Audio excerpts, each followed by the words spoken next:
ciclo celular para terminar los hepatocitos, pueden dividirse, ¿sí? Pero estamos viendo de que estos hepatocitos están lesionados. Tenemos aquí los agentes causales del virus de la hepatitis B y C que infectan a los hepatocitos, y estas pueden destruir directamente a las células, como decía, se multiplican y revientan las células y salen los virus para infectar otras células, y así es como sobreviven. Una vez de que los virus penetran en el tejido de las células, activan la respuesta inmunológica. Es decir, no nos olvidemos que siempre tenemos una respuesta a una inflamación viral, aumento de linfocitos, la linfocitosis, ¿no es cierto? Entonces ahí tenemos los linfocitos T citotóxicos, son los que van a activar, y el resultado va a ser una necrosis y apoptosis de los hepatocitos. ¿Qué significa? De que vamos a perder hepatocitos por necrosis, que es una muerte celular, y por apoptosis, ¿sí? Sería una apoptosis patológica, está diciendo, hay dos tipos de apoptosis fisiológica y patológica. Entonces, vamos a perder virus o vamos a perder hepatocitos en el hígado por necrosis y por apoptosis, ¿sí? ¿Qué tipo de inflamación? Como he dicho, que tiene una base inflamatoria en este tipo de hiperplasia patológica. La inflamación es crónica. En las reacciones inflamatorias existe liberación de citocinas por los macrófagos tisulares, y esas citocinas, ahí está la seguridad de citocinas inflamatorias, que es el factor de necrosis tumoral alfa y el interferón, la interleucina 6, perdón, y el interferón. Son citocinas que inician la reacción inflamatoria. ¿Eso qué significa? Que van a estimular a los leucocitos que se encuentran en la circulación sanguínea para que puedan abandonar los vasos sanguíneos y puedan llegar al tejido conjuntival, porque la reacción inflamatoria se realiza en el tejido conjuntival.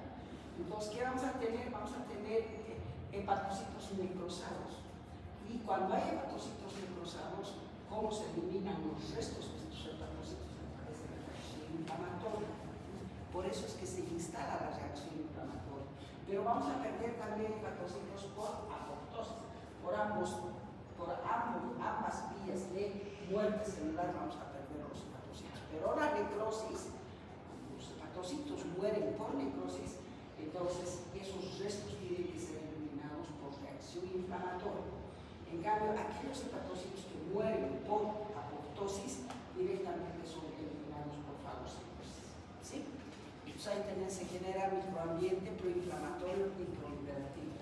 ¿Eso qué significa?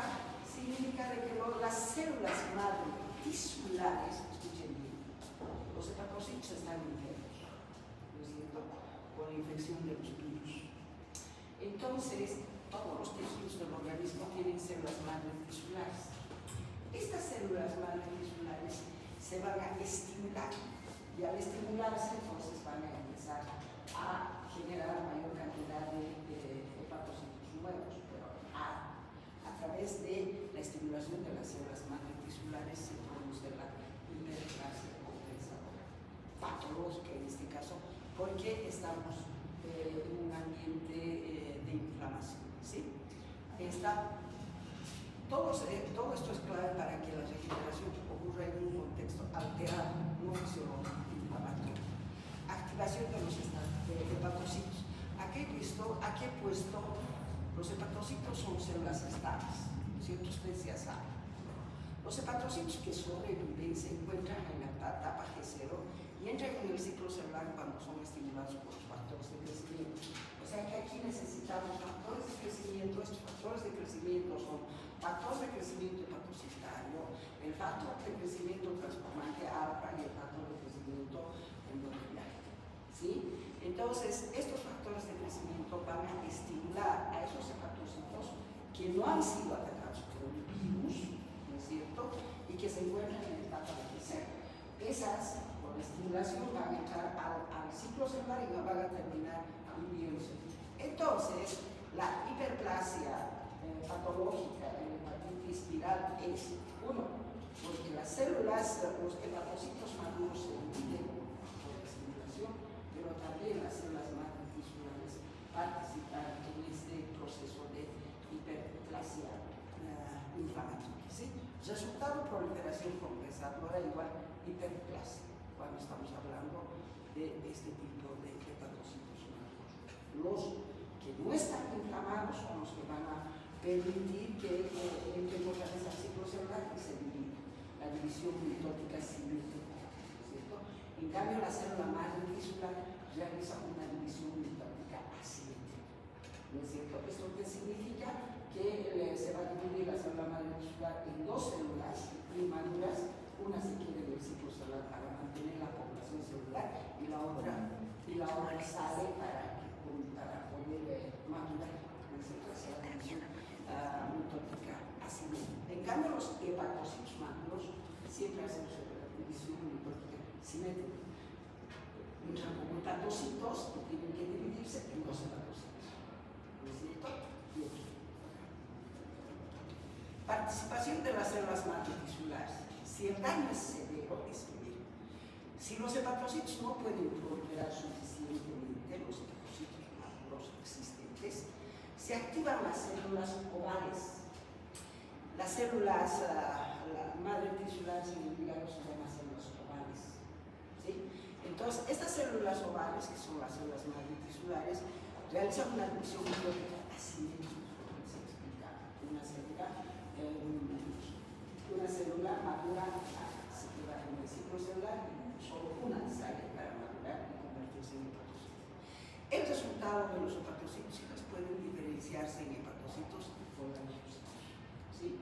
No se olviden que cuando estamos hablando de hiperplasia de los tejidos, tenemos células parenquimatosas, en este caso los hepatocitos, pero también tenemos tejido de sostén.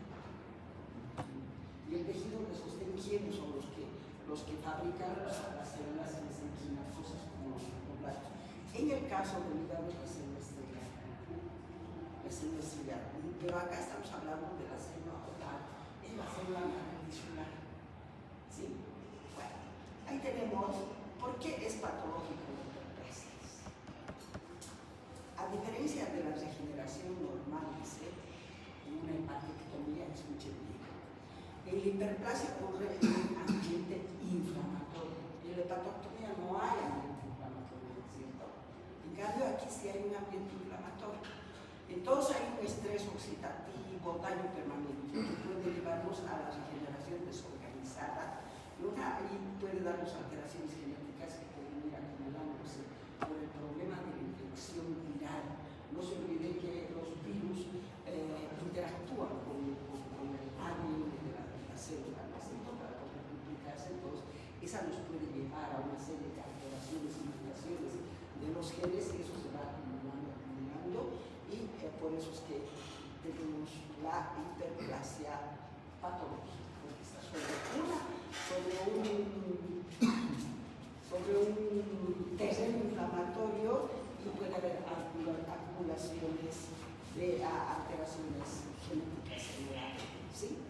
Y es una regeneración desorganizada. ¿Qué quiere decir esto? Por ejemplo, en el corazón hemos visto la hipertrofia patológica, que hay una desorganización de las miofibrias internas, ¿no es cierto? Cuando está entrando a una hipertrofia patológica. Aquí igual hay una desorganización de todos los elementos intracelulares que nos van a llevar a algo patológico. Vamos.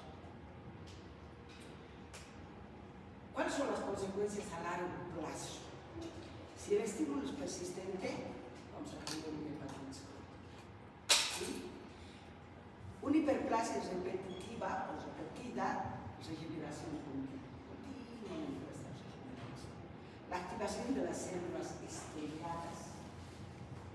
Estas son las células, como decir, fibroblastos. Las células estrelladas se parecen a los fibroblastos. Entonces, si se activan las células estrelladas que tienen que activarse, porque hay un agente causal, ese agente causal no dice, no, solamente voy a activar a los hepatocitos, no a las células ovales, tampoco a las células estrelladas, no, activan a todas. Entonces, si se activan las células estrelladas, va a haber una fibrosis. Por ejemplo, si tenemos pérdida de hepatocitos por necrosis, por apoptosis, se tiene que rellenar ese espacio y se rellena con fibrosis intersticial. Por eso es que hay activación también de las células estrelladas, que es sinónimo de fibroblastos en el líquido. Y se van a formar nódulos regenerativos, se llaman nódulos regenerativos, que son los pequeños nódulos que aparecen en el líquido.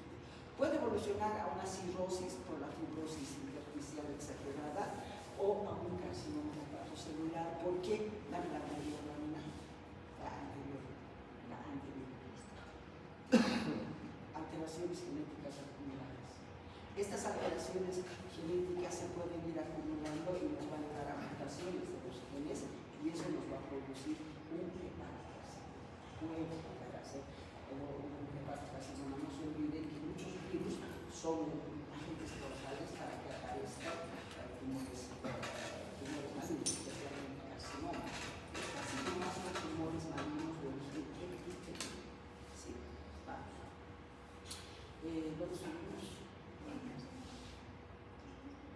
sí que nació fibrosis y neoplasia, ya vamos.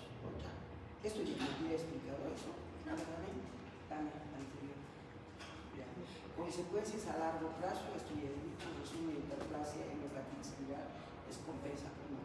Las consecuencias a largo plazo, si el estímulo es persistente, hepatitis crónica, hepatitis, regeneración continua, hay una activación de las células estrelladas, todo esto he dicho. Resumen, hiperplasia en la hepatitis viral es compensadora. Esa es la hiperplasia en la hepatitis viral es de tipo compensador, pero en un contexto patológico. En cambio, en la resección del lóbulo era también una hipertrofia compensadora. ¿Se acuerdan que hemos hecho una hipertrofia compensadora? Entonces, ahí podemos explicar hipertrofia e hiperplasia en lo que se llama en el hígado. Pérdida de los hepatocitos, factores de crecimiento. ¿Qué cosa induce la pérdida de hepatocitos, factores de crecimiento, inflamación crónica? Todo eso es los que van a estimular a los hepatocitos para que entren al ciclo celular. ¿No es cierto? Eso también ya hemos visto cuando hacíamos en la anterior clase sobre el hígado, ¿no es cierto? Y la hiperplasia. Con riesgo de regeneración con riesgo. El riesgo es de generación anormal, una fibrosis y neoplasia. Todo eso ya he dicho. Yo voy a repetir. Vamos. Nuestra tesis. Igual que los alumnos cuando no pueden dar su clase, ahora no pueden dar su secuela, en serio estoy aterrizando. Bueno, hiperplasia, aumento del número de las células. Estamos en eso. ¿No es cierto? Hiperplasia, aumento del número de las células. Pueden ser fisiológicas, pueden ser patológicas, pueden ser compensadoras. Fisiológicas, ¿cómo se ve? Aumento en la demanda. ¿Cuándo se hacen fisiológicas? Cuando hay un aumento de la demanda funcional. Por ejemplo, hemos visto en la hiperplasia de las células musculares lisas, porque hay división celular en las células musculares lisas de la más hipertrofia.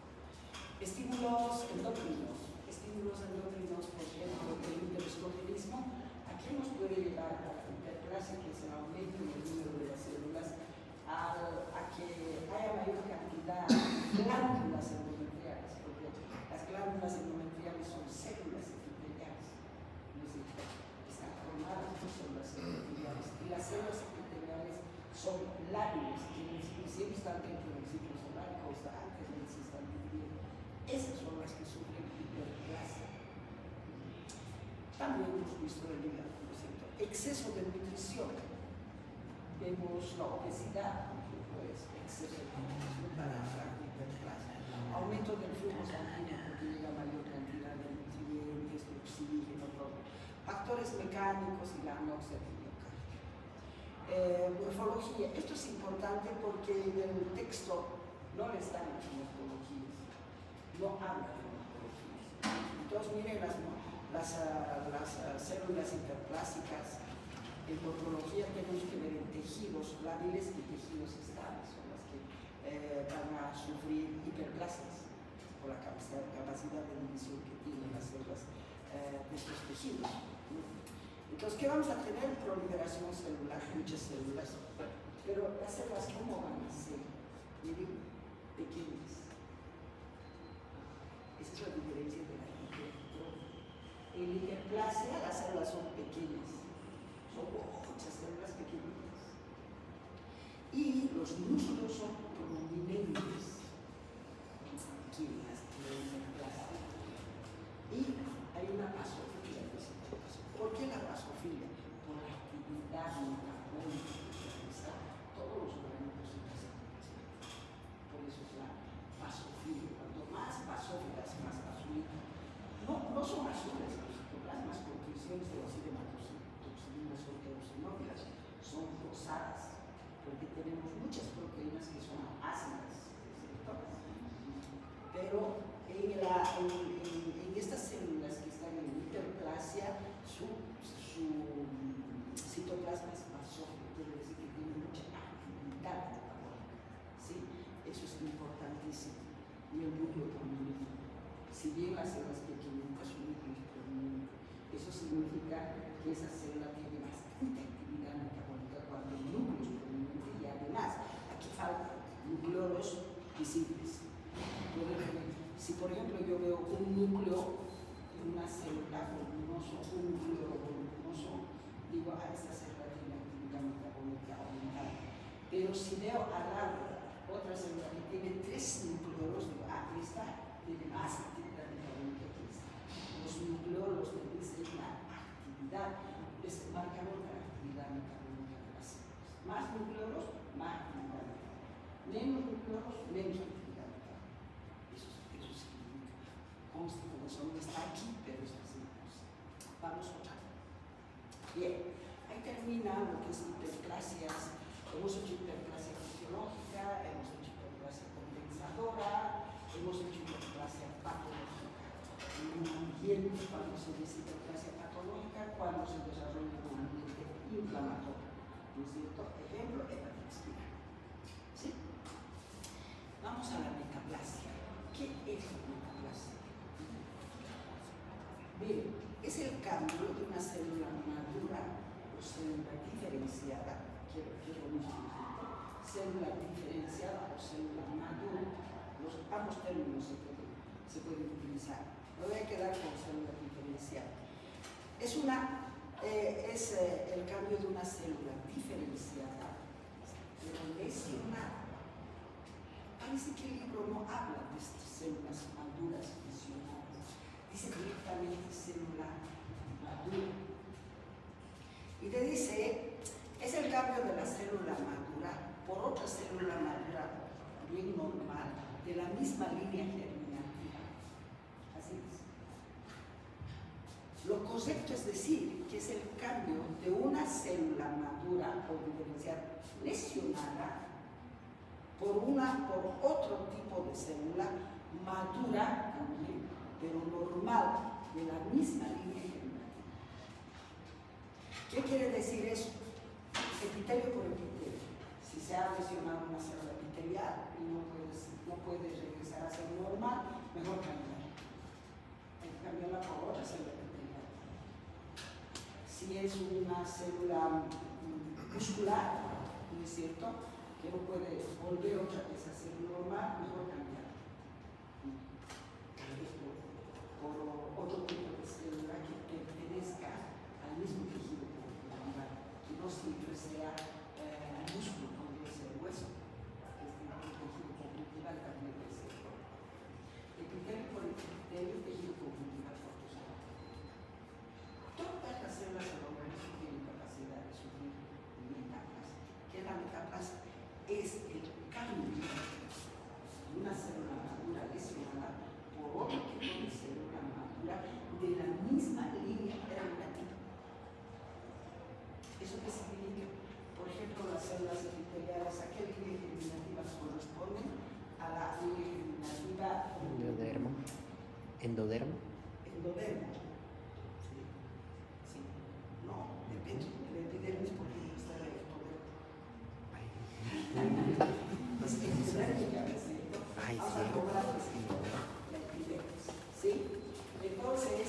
tenemos nosotros, en este tipo de tejido epitelial, tenemos células madre tisulares. Todos los tejidos tienen células madre tisulares.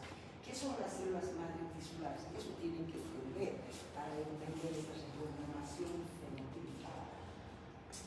Las células madre tisulares, por ejemplo, son aquellas células que han evolucionado durante todo el ciclo, durante todo el desarrollo embrionario, donde los genes empiezan a diferenciarse, genes de la capa ectodérmica, genes de la capa endodérmica, mesodérmica, ¿no es cierto? Esos tres genes empiezan a diferenciarse a medida que van madurando. Entonces llega un momento en ese proceso de evolución embrionario de nuestros tejidos, llegan a una madurez de las células madre tisulares, quiere decir que esas células son células que han logrado diferenciar más los genes de una capa, de una sola capa. Capa ectodérmica, genes de la capa endodérmica, mesodérmica. Suponiendo que tiene una célula que tiene que estar en la epidermis. Esa célula tenía que haber hecho expresar solamente, madurar solamente todos los genes de la capa ectodérmica. ¿Sí? Y cuando estamos hablando de los genes de la capa ectodérmica, vamos a hablar que hay, por ejemplo, en la epidermis, tenemos una forma de epitelio estratificado plano con queratina, ¿no es cierto? Entonces los genes de ese tipo de epitelio se han estimulado. Pero hay otro tipo de genes también. Los genes de las células epiteliales cúbicas, los genes de las células epiteliales planas, los genes, y así hay una serie de genes. Entonces, si se ha alterado, si se ha lesionado el epitelio estratificado plano, se tiene que cambiar por otro gen que también sea epitelial. Pero ya no va a ser un epitelio estratificado plano. Tal vez sea un epitelio cilíndrico, con cilios. Pero es epitelio. Por eso dice, es la reprogramación fenotípica de una célula lesionada por otro tipo de célula madura normal. Una reprogramación fenotípica. ¿Eso qué quiere decir? Que es, si yo estoy queriendo cambiar una célula epitelial lesionada por otra epitelio, por otro epitelio que tenga otra función y otra estructura. ¿Sí? ¿Entienden? Otra función y otra estructura. El epitelio estratificado tiene otra estructura, ¿no es cierto? Y otra función. El epitelio cilíndrico con microvelocidades tiene otra estructura, otra forma, otra función. ¿Sí? Pero este cambio de una célula madura por otro tipo de célula madura con otras características fenotípicas, esas son las características fenotípicas. La función, la forma, ¿sí? Esas son las características fenotípicas. Siempre se cambia una célula lesionada por otro tipo de célula más resistente a la agresión. Y nos dice en el libro que el epitelio más resistente que tenemos en los organismos es el epitelio estratificado plano con queratina, porque hay otro tipo de epitelio plano estratificado sin queratina. Entonces, el más resistente es el epitelio estratificado plano con queratina. Después viene el epitelio estratificado plano sin queratina, luego tenemos el epitelio estratificado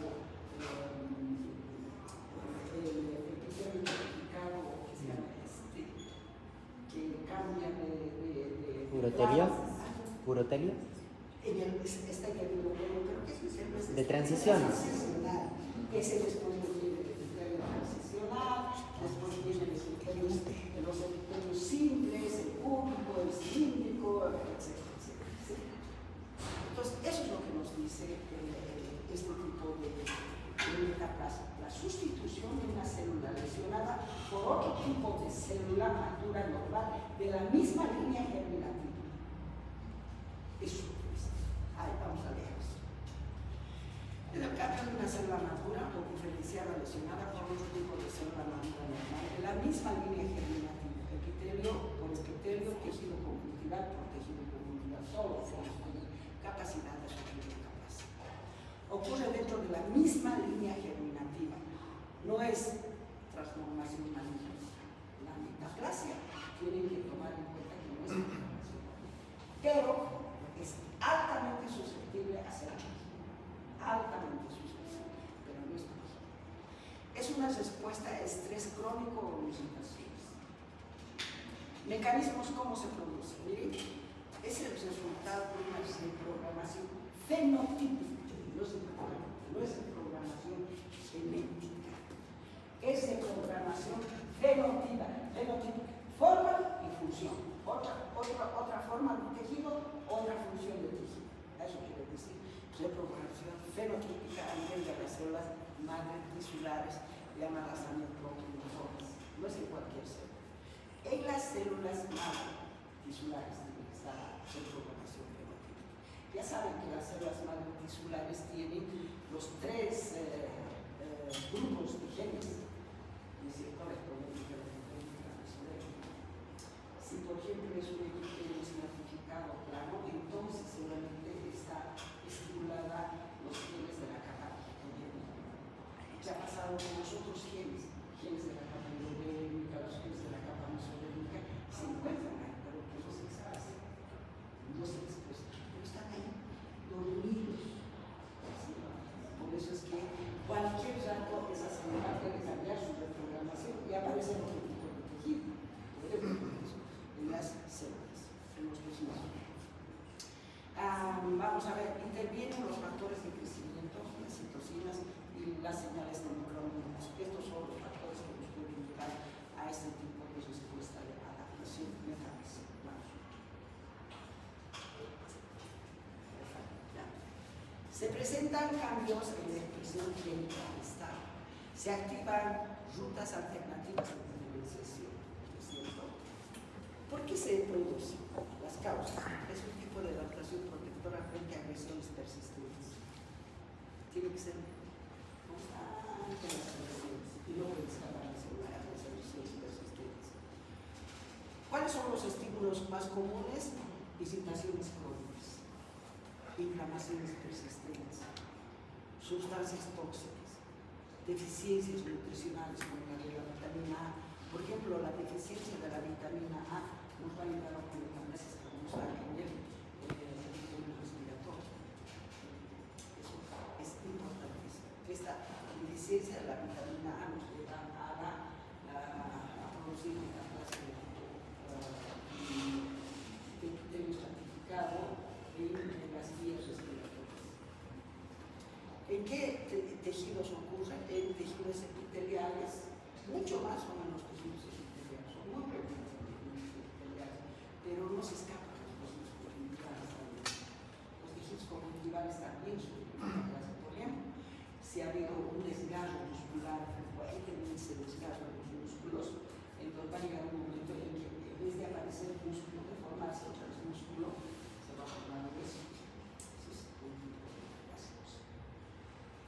Pero siempre, si quiero hablar de metaplasia epitelial, tiene que ser carne o otro tipo. Si quiero hablar de metaplasia conjuntival, tiene que ser el tejido conjuntival o otro tipo de tejido conjuntival. No pueden hacer epiteliales con conjuntivales. No pueden hacer. Eso no es metaplasia. ¿Sí? Las vías respiratorias, el epitelio cilíndrico ciliado por el epitelio escamoso. Cuando hay una deficiencia de la vitamina E o puede ser una intoxicación de las células por el humo del cianuro. La nicotina lesiona el epitelio respiratorio, que es un epitelio cilíndrico, ciliado, entonces constantemente se va lesionando y ese se va cambiando por un epitelio en las vías respiratorias. Así. En el esófago también hay esta metaplasia. Se dice que se cambia una célula madura lesionada por otro tipo de célula madura más resistente. Tiene que ser eso, más resistente. Si no, ¿para qué bacteria, ya, ¿no es cierto?, tiene que ser más resistente a la acción, a la causa. Entonces, ahí decimos, el epitelio más resistente, por ejemplo, dice, es el epitelio estratificado blanco queratina, es el más resistente. Entonces, generalmente las metaplasias de epitelios simples siempre van a ser con metaplasias escamosas. Metaplasias de epitelio estratificado blanco, con queratina, sin queratina, etcétera, etcétera. Pero aquí nos habla del esófago de Barro. En el esófago también hay una metaplasia. El esófago de Barro, ¿qué es el esófago de Barro? Es una metaplasia cilíndrica. Entonces decimos, ¿qué es el esófago de Barro? El tercio inferior del esófago, o todo el esófago, la mucosa del esófago, tiene epitelio de revestimiento, es epitelio estratificado plano, sin queratina. ¿No es cierto? Es un epitelio estratificado plano sin queratina. Eso es lo normal. Y cuando estamos hablando de metaplasia, decimos que ese epitelio estratificado plano se ha cambiado, se ha sustituido por epitelio cilíndrico. Qué bárbaros estos científicos que se equivocan, ¿no es cierto? Si estamos diciendo que se sustituye una célula presionada por otro tipo de célula más resistente, más resistente. Y el epitelio estratificado siempre es más resistente que un epitelio simple, ¿no es cierto? Pero no. En el esófago de Barro, ¿por qué se presenta el esófago de Barro? ¿Cuál es la causa? Reflujos gástricos. Entonces, esos reflujos gástricos quieren decir que el contenido gástrico sale a la llega al esófago. Ese contenido gástrico es ácido. Entonces, el epitelio estratificado plano que tiene el esófago no resiste a esta acidez del contenido gástrico y se lesiona. La célula madre tisular dice, no sé cómo, defendemos eso. Analicen todo su almacén y dice, a ver, ¿cuál de sus epitelios resiste a la acidez? Aquí está, la célula epitelial cilíndrica, gástrica e intestinal. Entonces, el programa, hay una reprogramación fenotípica y empieza a formar epitelio cilíndrico tipo gástrico y tipo intestinal, que son los que resisten a la acidez. Entonces estamos sustituyendo un epitelio que no es, que es más resistente a la acidez. No salen los márgenes que nos dicen que la metaplasia es sustitución de una célula más resistente. ¿No es cierto? Bien. Entonces, ese es el esófago de Barro, la sustitución del epitelio estratificado simple por epitelio cilíndrico, pero tipo gástrico o tipo intestinal, porque la causa es un tipo gástrico, llegan los gástricos que son ácidos al esófago y eso es, ¿sí? Esófago de Barro, ahí está. Ejemplo, el reflujo gástrico, esófago de Barro. En el cuello uterino, en la zona de transformación, escamosidad, ahí es donde se presenta la metaplasia escamosa. En el esófago, en el cuello uterino. Vamos a ver. Tejido conectivo. Es menos frecuente en el tejido conectivo las metaplasias, pero se presenta. El tejido es mesenquimal, es metaplasia mesenquimal. Formación de hueso, cartílago o tejido adiposo. Ejemplo, osificación de los tejidos blandos por los traumatismos. Por un traumatismo muscular, ha habido una necrosis hemorrágica en el músculo. Tremenda, generalmente esto ocurre en los accidentes de tránsito, ¿no es cierto? Donde hay una tremenda necrosis hemorrágica del tejido muscular y de repente después cuando se está curando todo ese sector, cuando está regenerando, ocurre que en ese poco aparece eso, esa es la metaplasia ósea. Tejido conjuntival por tejido conjuntival, tejido epitelial por tejido epitelial. Sí, esa es la metaplasia. Características claves. Es reversible si se elimina el estrés. Todas las metaplasias son reversibles, todas las metaplasias. Puede ser protectora inicialmente, pero después puede ser dañino, que puede convertirse en cáncer. Porque hay una reprogramación fenotípica, se están mirando los genes, la parte fenotípica se está realizando. Entonces, un buen asiento de cáncer es ese tipo de preparación. Puede primero ser una displasia, después convertirse en tumor maligno, etc. Resumen, agresiones crónicas de programación fenotípica celular, sustitución por células más resistentes, es una adaptación funcional.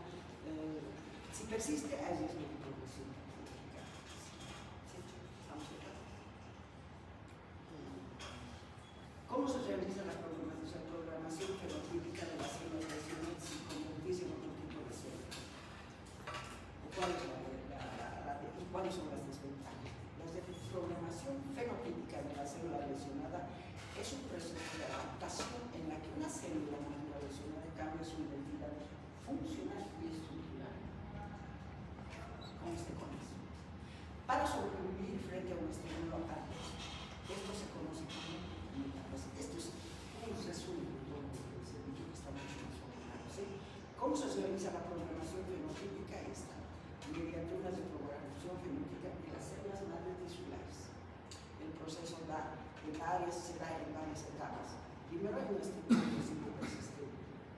Después hay señales moleculares que van a permitir de que estos estímulos lleguen a la célula. Y esa va a ser la programación genética de la epigenética. Claro, se dice de programación genética y epigenética, que es la epigenética. La epigenética es lo que nosotros entendemos, por ejemplo, la ventilación de las células.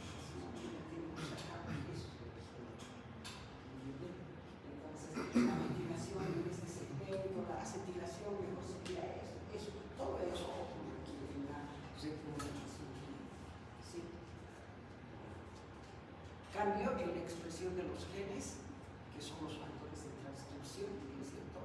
Estos factores de transcripción que se realizan en el núcleo, ahí se realiza la transcripción, y una vez que se hace la transcripción, entonces se cambia.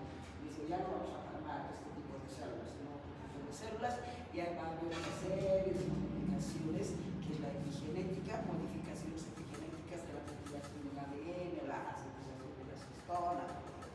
Se apagan los genes de fenotipo original. Entonces, ¿qué pasa con los genes originalmente? Por ejemplo, los genes del epitelio escamoso son otros. Y ahora aparecen otro tipo de genes para el epitelio cilíndrico.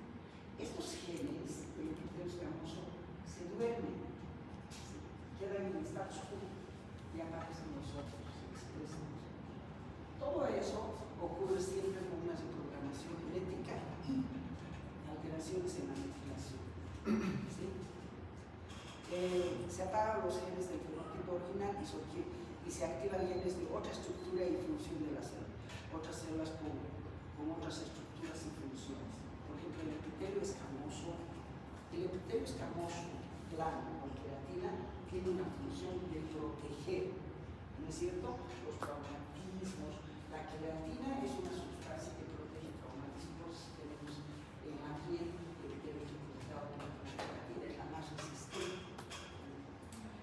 En cambio, es esa función de proteger lesiones, qué sé yo, de proteger del calor, del frío, de todo eso, ¿no es cierto? En cambio, en la mucosa respiratoria tenemos el epitelio cilíndrico con cilios, ¿no es cierto? Entonces, estos cilios, ¿para qué sirven? Para poder eliminar el polvo, el moco, es una forma de protección. Pero si no lo cambio por un epitelio más resistente, epitelio estratificado, con queratina, no es bueno para la vía respiratoria. ¿Por qué? Porque no realiza la misma función. ¿No es cierto? Los cilios que hacen, botan los polvos, el moco, y el epitelio estratificado plano no tiene cilios. Entonces no realiza la misma función. Por eso es que la metaplasia es arma de doble filo. Puede lesionar. Por eso es que se lesiona y se transforma en procesos malignos. ¿Sí? Ahí está. está, cómo se realiza. Mediante la programación fenotipia de las células madretisulares, el proceso se da en varias etapas, que es como lo ha visto, los estudios regresivos persistentes, señales moleculares, de programación genética y epigenética. ¿Me has pasado las mismas? No. Pásame la otra. Y la diferenciación del gen. Es otra diferenciación, pero en esa diferenciación es, no logra proteger completamente al tejido porque no realiza la misma función. No se dice que las mutaplasia es arma de doble filo. ¿Sí? ¿Cuál es la desventaja? Pérdida de la función esencial. ¿Qué son las desventajas? Tengan mucho cuidado con eso. Si bien es protectora, las desventajas, pérdida de la función especializada. Por ejemplo, un nuevo tipo celular tiene menor funcionalidad. El epitelio escamoso no tiene signos, menor eliminación de daño, ¿es cierto? Mayor susceptibilidad al daño. El tejido adaptado puede ser más resistente a un estímulo, peor, más vulnerable a otros. Y riesgo de progresar a cáncer. La reprogramación sostenida, miren, la reprogramación sostenida puede evolucionar a una displasia y a una neoplasia. Metaplasia intestinal en el esófago evoluciona a neoplasia. Todo está claro, ¿no es cierto? Vamos, otro. Resumen. La reprogramación fenotípica es mediada por células madre más cambios genéticos interrumpidos. En la célula madre se hacen todos esos cambios genéticos interrumpidos. Está inducida por inflamaciones crónicas, estrés, todos los estímulos persistentes, más la inflamación crónica. Ventajas. Es una adaptación y hay una supervivencia celular. Permite que sobreviva más esas células, ¿no es cierto? Y las desventajas, pérdida de la funcionalidad, como lo que decía la glucosa de los virus respiratorios que no tienen siglos y no realizan la misma función, y el riesgo de la inmunidad a cáncer. ¿Qué más? Displasia. Esto no está en los libros, displasia, pero muchos libros lo toman también como una forma de adaptación de los tejidos. ¿Y qué es la displasia? Tienen que tener en cuenta que la displasia siempre se presenta en tejidos epiteliales, no en tejidos conjuntivales. No hay displasia en tejidos conjuntivales, solo en tejidos epiteliales. Es la alteración, en la maduración de las células que se observan en los tejidos epiteliales. ¿Qué es displasia? Alteración en la maduración. Por ejemplo, si yo tengo un epitelio estratificado, tengo la membrana basal y sobre la membrana basal están descansando las células basales, las más diferenciadas, las más inmaduras, ¿no es cierto? Las células basales. A medida que van madurando, van formando la capa espinosa, ¿no es cierto? Que tienen esmosomas. A medida que van madurando, se van alejando de la membrana basal y llegamos a la capa granulosa, a la capa lúcida y después a la capa córnea. ¿Qué quiere decir maduración? Que esta célula basal no sabe realizar ninguna función. Por eso se vuelve de un color basófilo, porque el citoplasma es escaso y es basófilo. Y a medida que va a aprender a realizar función, entonces va implicando el estrato inmediatamente superior. Es como ustedes entran a la medicina al primer año sin saber nada, y poco a poco están aprendiendo la medicina y están aplicando, ¿no es cierto?, al estrato inmediatamente superior, primero, segundo, tercero, cuarto, quinto año. Igualmente las disciplinas van madurando para aprender a realizar una función. Eso es maduración. Eso es lo normal. ¿Qué pasa en la displasia? Alteración en la maduración. Vamos a ver entre ustedes, desde el primer año lo vamos a poner a leer. Como ejemplo, todos ustedes estudian, están cambiando de actitud, porque están aprendiendo, ¿no es cierto?, para que sean médicos. El Leo no es un vago de miércoles, sabe que no ha aprendido nada y sigue lo mismo, no puede ni hablar, ¿no? En el primer año, en el segundo año, en el tercer año, así, no sabe ni hablar en español, no ha aprendido nada y llega hasta sexto. Ese es displasia.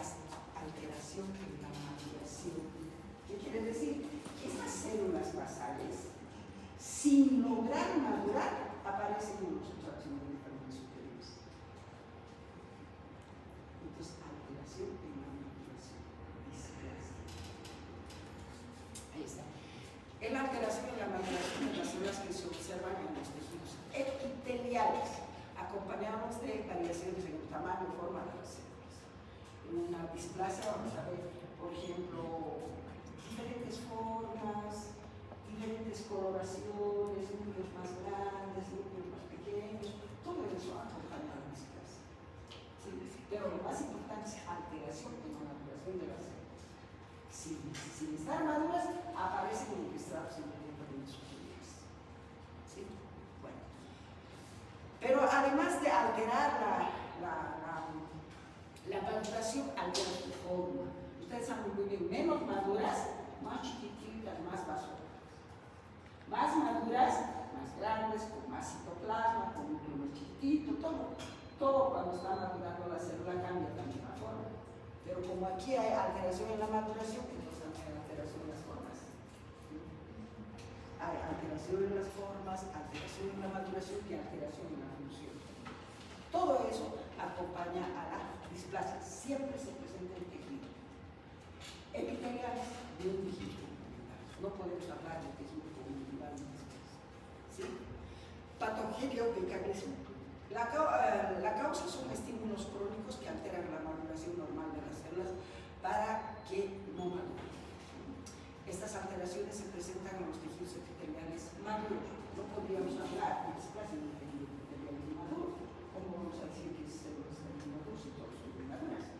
Siempre es en un epitelio maduro. Evoluciona cuando desaparece. Involuciona cuando desaparece la causa.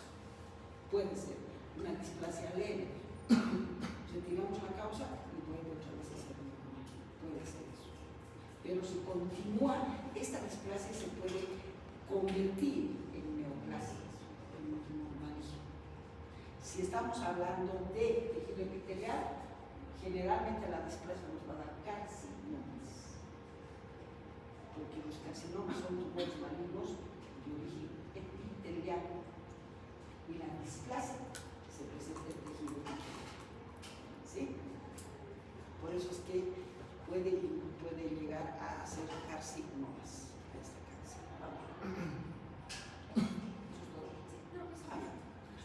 Epitelios afectados, todos los epitelios son afectados, pero los más frecuentes están en el epitelio del seno superior, epitelio respiratorio, tracto gastrointestinal y la piel y la próstata y la membrana de las próstatas.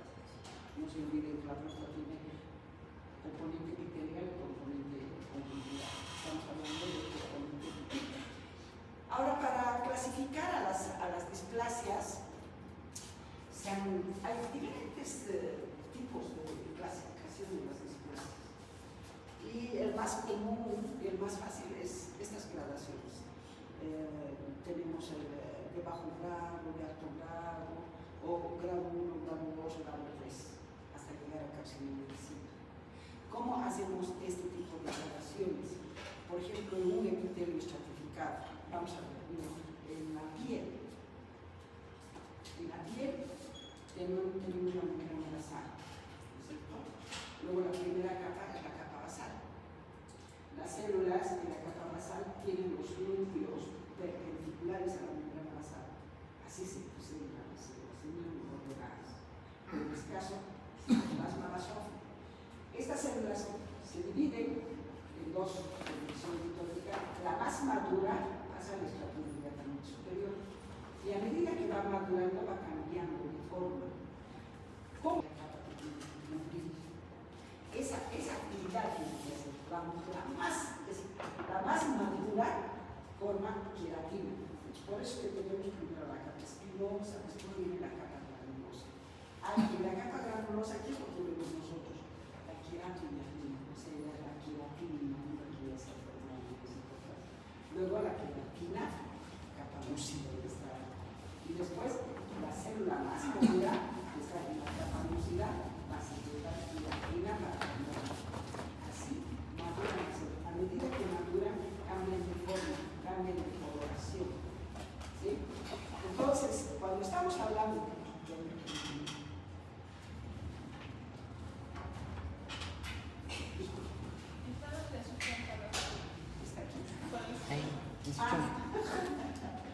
Entonces cambian de forma a medida que van madurando y eso se ve en el epitelio estratificado. Y cuando decimos grado 1, cuando las células inmaduras solamente están acá en el tercio inferior, porque para hacer esta graduación, grado 1, grado 2, grado 3, el espesor de la epidermis se divide en 3 segmentos. Tercio inferior, aquí está cerca de la membrana basal, tercio medio y tercio superior. ¿Sí? Cuando las células inmaduras ocupan todo el tercio inferior, se dice grado 1. Cuando llegan hasta el tercio medio, grado 2. Cuando llegan hasta el tercio superior, grado 3 o carcinoma. Así es como se hace las gradaciones o las clasificaciones de este tipo de displasia. Conclusión: la displasia es una patología que siempre se da en los tejidos epiteliales. ¿Sí? Y estamos a un paso de que estas células entren a ser células malignas tumorales. ¿Sí? Eso puede ser. Bien, nos vemos el próximo lunes. Hayan estudiado el 18 de mayo del examen. Sí, doctora. Estudien, porque voy a ser implacable con el examen. Implacable con el examen. Los voy a aplazar. Les estoy avisando. Las preguntas voy a sacar de las clases, porque si se han dado cuenta, estoy modificando.